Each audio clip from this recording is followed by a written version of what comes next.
Akkam jirtu fayyaa keessanii nagaa keessanii nageenyi faraarri waaqayyoo lafuma jirtanitti isiniif haa baay'atu qaqqaalota koo fi daawwattoota koo hordoftoota koo hunda keessaniif nageenyi waaqayyoo isiniif haa baay'atu. Waan ani yaa fiktarii tiiktookii kanarratti argeetoo nama faana ofii koositti bashannanu jechuudha. Ofii kiyyaallee yaa tiiktook irratti gallakkisee hin beeku. Garuu ilaalee itti kokkolfuu maalifanni daawwattoota koo warra tiiktookiin ilaalleef maaliifaan hin qoodu jedheetanii yoo dogoggore immoo dhiifama naa godhaatee yaada eebbaa jaartii dulloomtuu miti nama guddoo miti akkamitti waan akkasii hojjettaa yoo naan jettanis dhiifama naa godhaatee jechuudha. Nan kolfa yeroo baay'ee ilaalee warroota akkas fayyadamanii akkasitti dhufan ilaala waan ta'eef jechuudha. Yaa'u fiiktarii kana tuquudhaaf jechuudha. Kun bakka kana jirti miti yaa'u gara tiiktookitti galu Tallaquun akkas pilaasiin jirti pilaasii tuqunaa. Bakka pilaasii karaa viidiyootti fe'annu jechuudha. Iddoo kana immoo fiiktaraan jirti. Ishii kana akkasitti gadi qabannee tuqannaa jechuudha. Irra cuqaafannaa. Gaafa irra cuqaafannu kararoonni laasiin akka barbaadanitti waan keessa hin jiru. Warroota kana keessa hin jiru. Isaan keessaa fakkeenyaaf jechuudha. Ani kaa fakkeenyaaf waan inni itti kolfu jechuudha. Yeroo baay'ee ilaale ani inni itti bashannanu sinii fidaa jechuudha. An barbaadan fiiktaroota barbaadan fakkeenyaaf fuula keessan bareessuu barbaadan namoonni tokko fiiktarii godhate abaloo akkamitti bareeda jennee tiiktook irratti ana ajaa'ibsannu fiiktarii hojjetatanii warra dhufan jiru jechuudha. Odoo meekaappiin hojjetatiin oduma mana fakkeenyaaf ijoolleen keenya mana maadaamii keessa jirtan yeroo baay'ee meekaappii kan hojjetachuudhaaf sinitti toluu dhiisuu danda'a. Sirra baafatanii tiiktookiin hojjetattu yoo ta'e fiiktariitti dhuma kana shampaa itti godhattu jechuudha. An godhatan jiru waan ta'eef jechuudha. Fakkeenyaaf haati eebbuu kana fakkaatte jechuudha. Haati eebbuu chaayinaa fakkaatte kun. Haati eebbuu keessan ila kun fiiktariitti ishii kanarraan kaa'ee jechuudha. Laa ishii kanarra gaafan kaa'u haati eebbuu keessan kana san jala fakkaatte. Kana fakkaatti jechuudha haati eebbaa keessanii. Ishii fakkeenyaaf immoo kanarra sinii kaa'ee tolaala qoyma. Ishii kanarra kaa'een sinii agarsiisa. Haati eebbuu keessan maal akka fakkaattu har'a fiiktariidhaan eebbuu lallaaltu jechuudha. Yeroo baay'ee gonoontu kolfu jechuudha. Lama fakkeenyaaf faa jette bakka. Faa billichatte hin bareenne itti bareede dhugaa. Laala akkatti addaatte meekaappiidhuma bakka fuuluma ishee kana.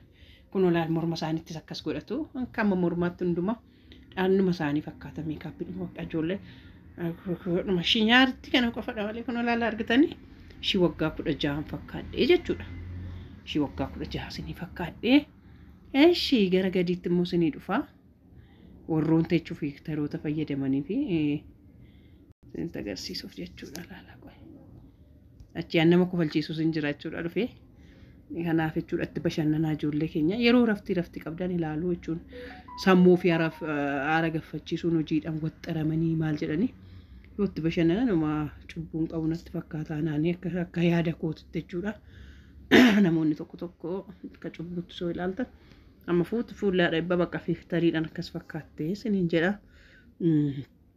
Isti haati eebbaa intarviyuu dogooti ta'ee kamidhame isti.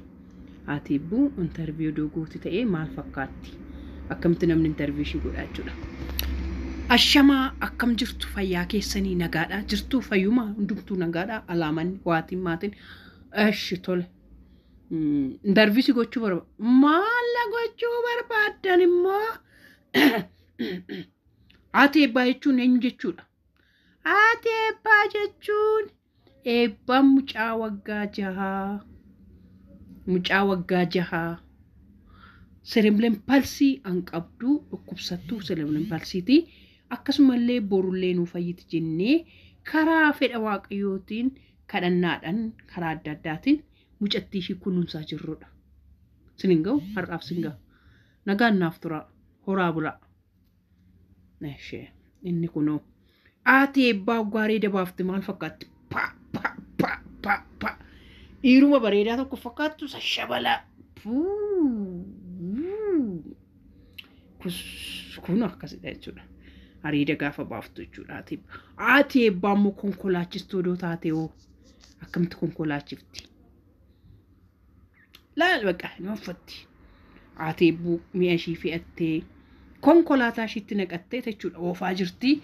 deemaa jirti jechuudha laala deemaa jirti haati abbaa keessanii siniif deemaa jirti galuudhaaf jechuudha akka gala magaalaa Gincitti adeemaa jirti malarra jirti jechuudha haati abbaa keessanii malarra jirti siniif deemaa jirti kunoo oofaatuma jirti beeka ndaanqoo adii qabdi biskiliitii qabdi waan hundumaa qabdi haati abbaa keessa sinii oofaati deemte jechuudha karaa dudduubaa ijoollee ishii jiru bakka caakkalma keessa oofaa jirti jechuudha haati abbaa keessan ishee anan biraamma maalan sinii fidaa anin kolfatti du'e tokko fakkeenyaaf kanarra sinii godha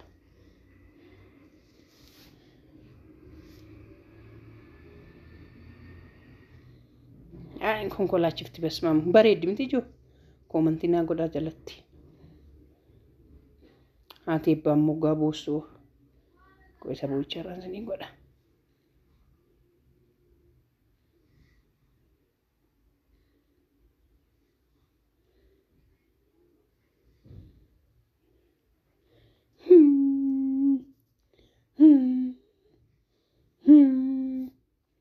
maashila lakku gadna qabdi bu'aa jirti kunoo haati abbaa inni boochaallee irraan bareedu miti kun boocha dhugaa yoggaa boossu irraa bareeda ishee kun irraan bareedu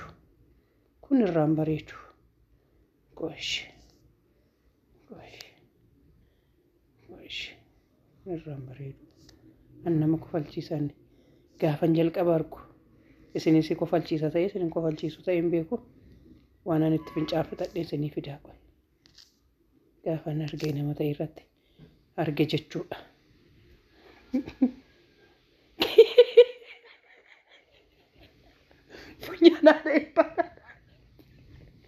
Punyana rebal punya shilala punyana rebu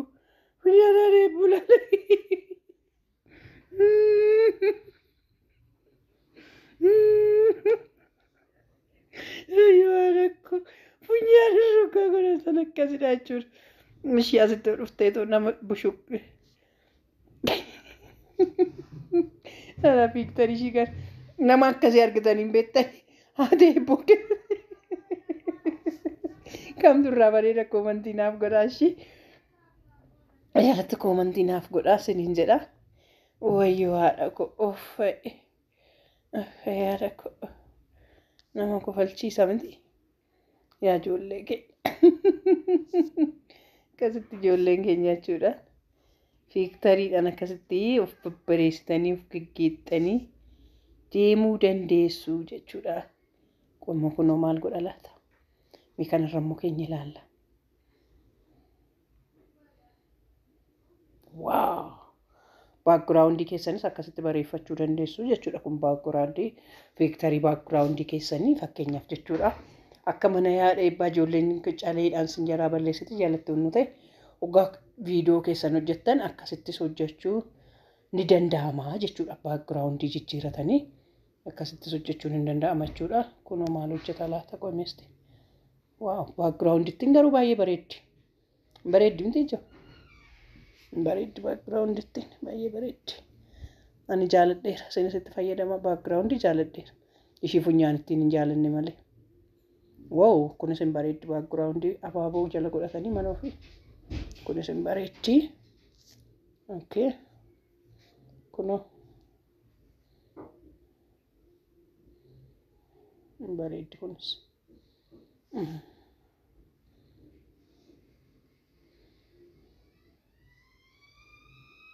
akkasitti fiiltarii gogaa taa'u jechuudha wow bareeddi dhugaa baakgiraawundiin baay'ee babbareedu bareeda baakgiraawundiin akkas ogaalii fi galtanfaa baakgiraawundii jala godhachuun fiiltarii jechuudha harri tiktookaroonni filiivii faa galtan jechuudha kanadhaaf waan dhibeen jiru kaas keessaa ijoollee an filattanii keessa godhattan jechuudha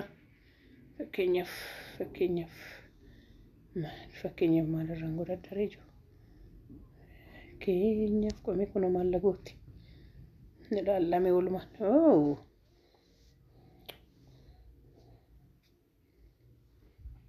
like siif godheera kana siif jaaladheera qomeesteen bira Nambeera.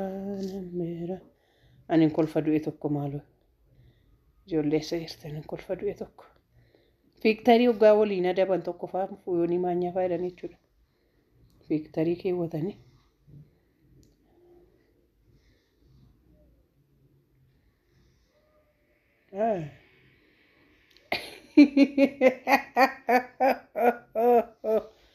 Gataniittu kun fiiktarii.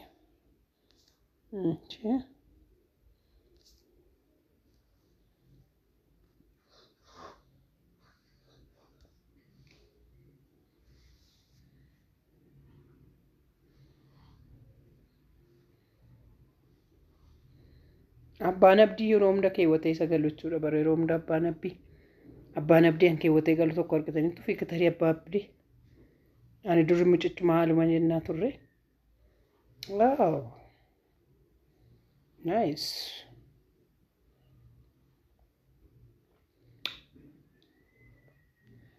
Gurura fakkaatu ijoollee. Maali kun ijoollee Arabbii?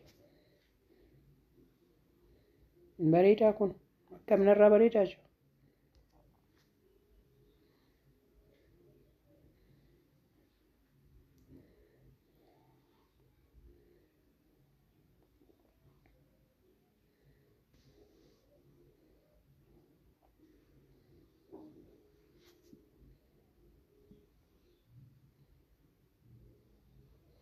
Bareedamti.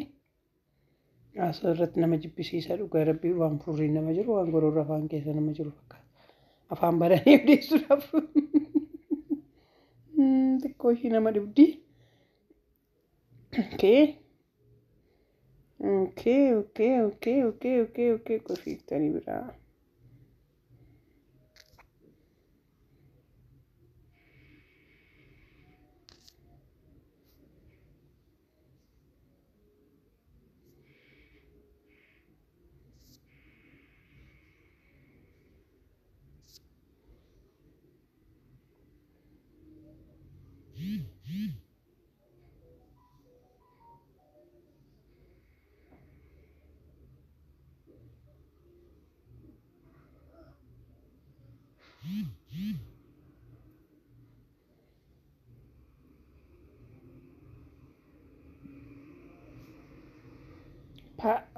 Argitanii dhugaan bareedu kun asirra baay'een bareeda argitanii ati abbaa liippistiikii kuulee godhatte akkasitti bareedde jechuudha argitanii na argitaniittu liippistiikii maal idoon godhatte akkattan bareedu kun akkasidha jechuudha kunoo laata akkasitti on hidhadhee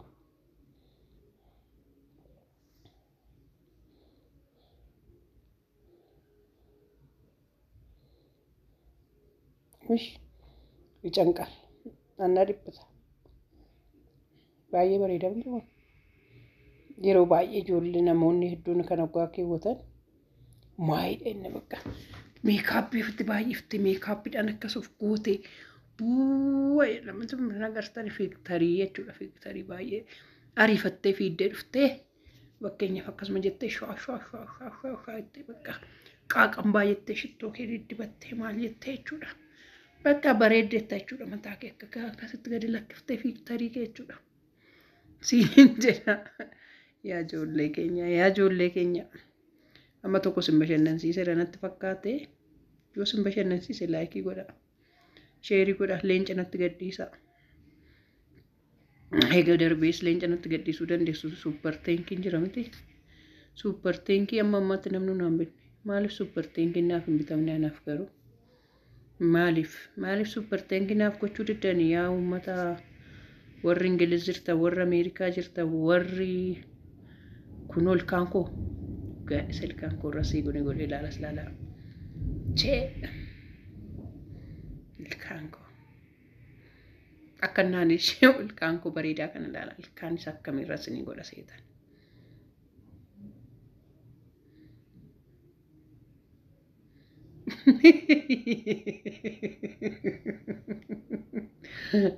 Nandullumi.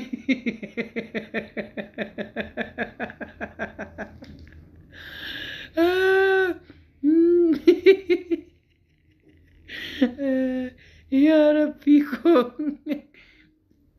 Nama sodaachisu hedduu keessa jiru garuu laargitanitti osas baay'ee hedduu jiru.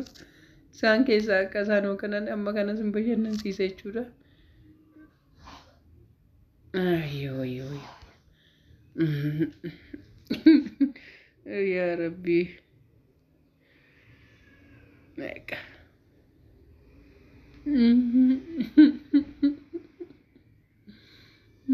Kangen.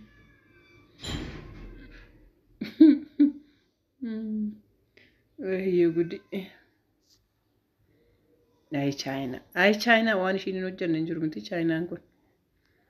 Waan ishiin filtarii irra nadhe bakka waan namni barbaadu.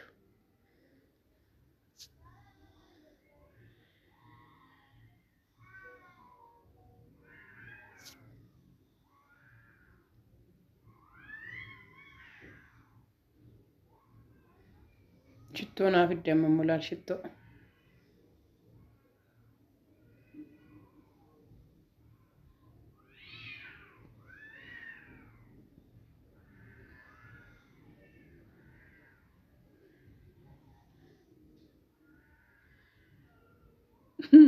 Shittoo makana naaf hoy.